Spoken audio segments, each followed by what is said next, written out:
nice to have an opportunity to come share some information. And as I'm hearing all this from our panel, I'm thinking this is great for the audience because there are so many different perspectives, and as people share things, I think, oh, I wish I had thought of that, I wish I had thought of that. But that's great to have a panel, so thank you very much, Jeff. I also realize a couple of these folks live in the Bethel area, and we have some school board vacancies coming up, and thinking, when I hear this passion, I hope that they consider a role serving there. I don't have any numbers to share with you today because in the work that I do in the school district, I see or hear about abuse every single day. So for me, it's very real, and there's no need for me to do the count because it's happening all the time.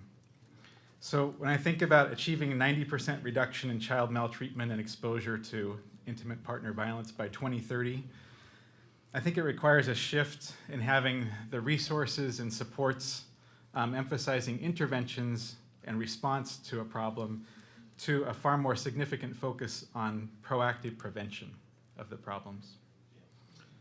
It requires that we recognize and act on the circumstances that lead to child abuse and partner violence rather than react and intervene in the aftermath of it. In 2011, most governmental agencies that deal with these issues focus their resources on the aftermath by protecting and removing a child after an instance of reported child abuse and prosecuting offenders, all those roles that we have to play. And in this current economic environment, it's pretty difficult to have any resource left over to focus on the prevention end of things. Often that prevention piece is left to nonprofit agencies and smaller government-funded programs, groups like Family Relief Nursery, Committed Partners for Youth, Family Resource Centers, Birth to Three, Success by Six, and there's a lot of others in our community. They all play important roles, but there are a lot of difficulties in reaching that saturation point that you need in a community so that the problem of this size can be turned around. There's also recruitment problems in getting the families that need the most support connected with the organizations that can provide it. And of course, there are the ongoing funding challenges. And when the economy is in a downturn like today, those funding challenges become far more difficult. And just as the same time, the problems of abuse tend to increase when the economy goes into a downturn like this. There are efforts that are coordinated by United Way of Lane County and Success by Six that I think in 2011 could lead to this outcome in 2030. Success by Six aligns the work of a lot of different agencies so that they avoid creating duplicative efforts. The history of Success by Six is that it formed back in 1999 in a response similar to this, to several high-profile tragic child abuse cases in our county. Its original mission was to ensure that all children in Lane County are safe, healthy, cherished, and enter school ready to learn. Lane County then, 10 years ago, had one of the worst child abuse rates in the state. The work of that group and a lot of community partners focused on abuse reduction and healthy development for the first 10 years of that initiative. And over time, rates did go down, although there is a recent uptick. And that proved, I think, that coordinated prevention efforts can make a huge difference. In 2009, the Success by Six leadership team made a strategic decision to reframe its focus with a positive prevention-based overarching outcome, ensuring kids enter school ready to learn, and while acknowledging that abuse and neglect efforts are still of primary importance. They know that kids cannot enter school ready to learn if they're abused or neglected. The core strategies for reducing child abuse remain in place. The parent helpline, where families can instantly seek assistance, a focus on parent education, and investments in organizations like the ones I already listed that provide child abuse prevention services. Success by Six is now trying to secure funds to relaunch the Cherish Every Child media campaign, and that's in an effort to kind of do what Bobby said, to create a community-wide focus and recognition of the issue. We also have launched a Promise Neighborhood campaign that could be a source for how to get from where we are today to success in 2030 by reducing the child abuse by 90%. We've identified a couple of neighborhoods, one in Eugene and one in Springfield, to pilot strategies on the continuum from prenatal through early adulthood.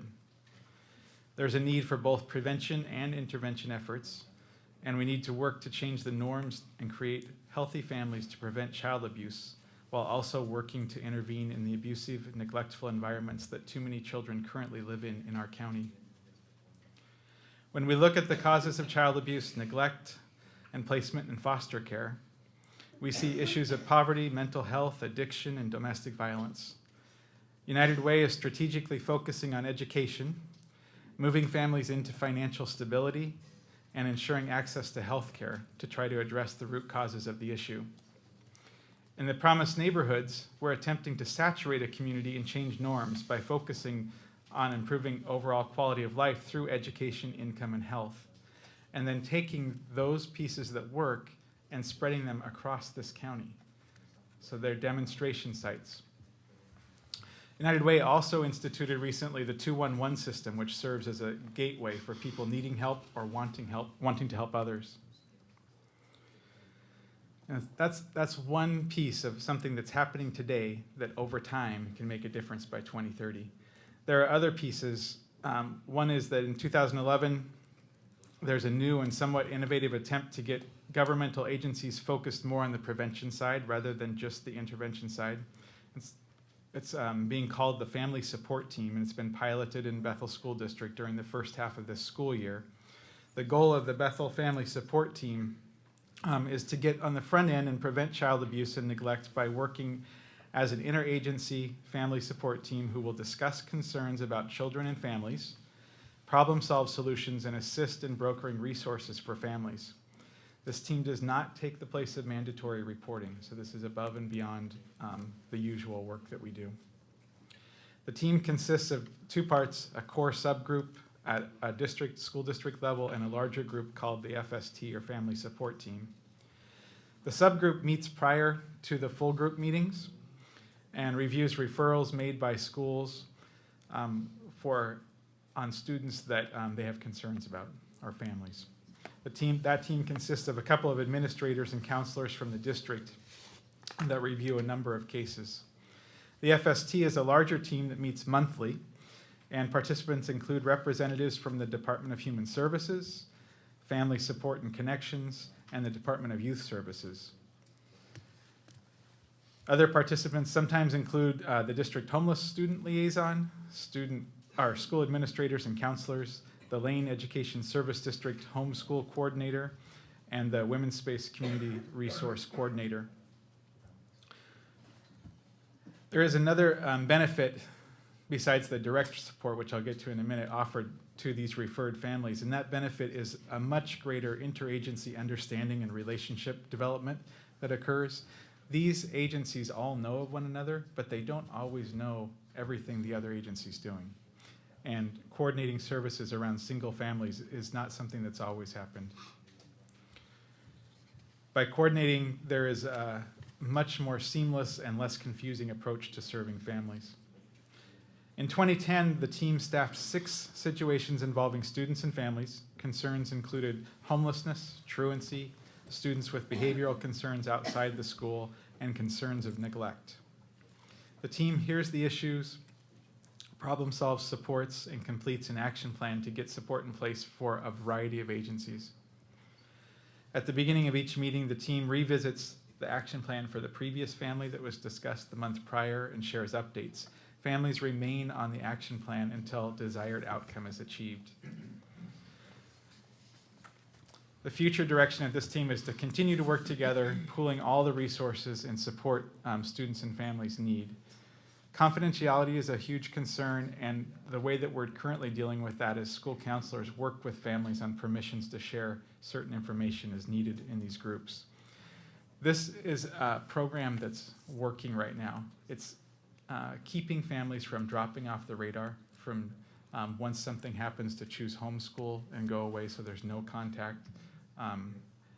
It's something that is beginning to be processed in Eugene 4J and Springfield soon. So we're really looking forward to turning it around and getting on the prevention side. I think it's activities like that that get us closer to the 90 by 30 goal. So when I think about our community's research centers, like the University of Oregon, Oregon Research Institute, Oregon Social Learning Center, I think they all definitely play a huge role in reaching 90 by 30. These are centers for learning, and they're the resource for what works on the prevention side. They can provide proven strategies to all these either governmental agencies or nonprofit agencies to help us support families and prevent child maltreatment. As our community becomes more and more diverse, the university and other institutions have to help us find the answers and supports that work for all of our community groups. These institutions can also help to identify and measure key indicators that will let us know if preventative actions are having any impact at all. They have the knowledge, the tools, and the capabilities. I mean, when you look in this room today and closed caption and the kind of technology that's available, they can create public report cards, dashboards, and other tools that track our community's effort and progress towards a 90 by 30 goal and help align our community around that goal. These institutions are storehouses also for our community's best grant writers. So our local researchers can make a difference by bringing resources to the table to address problems that lead to abuse. Like Jeff, I believe 90 by 30 can be accomplished if the community cares and puts its efforts on these problems. The right people are here in this community, and the answers are available. Through partnerships and by focusing on prevention, I believe we can support families so that they and their communities cherish the children here.